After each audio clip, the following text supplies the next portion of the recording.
Ovo i Milovo brdo, nema više. Sad idemo na Dunav, dosta je bilo. Strašno se bore momci, ovo svaka čast. Nema problema. Nema žrtava, a sad nam se javio gospodin Jastreb, pa počeo da psuje. I kaže, psu crnogorski, ubiću te gdje te goj nađem, ali neće me nigde naći.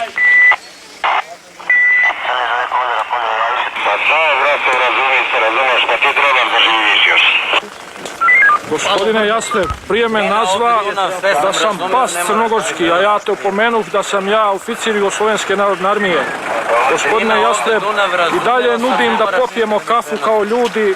Ajde, odaberi dio Vukovara gdje možemo da se sretnemo. Ja mogu gdje i ti hoćeš. Ajde, javi ako hoćeš.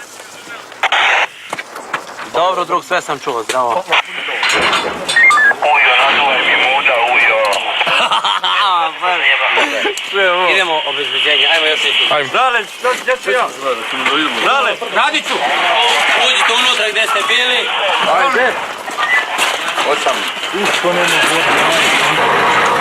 Gospodine Jastreb, evo zastava Jugoslavije se vijori na Milovom brdu.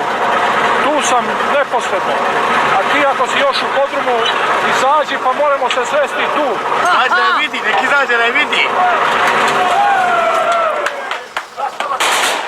Joj! Švica! Ajde, Čiče, leze. Ines, ajde. Ej, ne u nos. Smrt fašizmu. Ajde, se živi.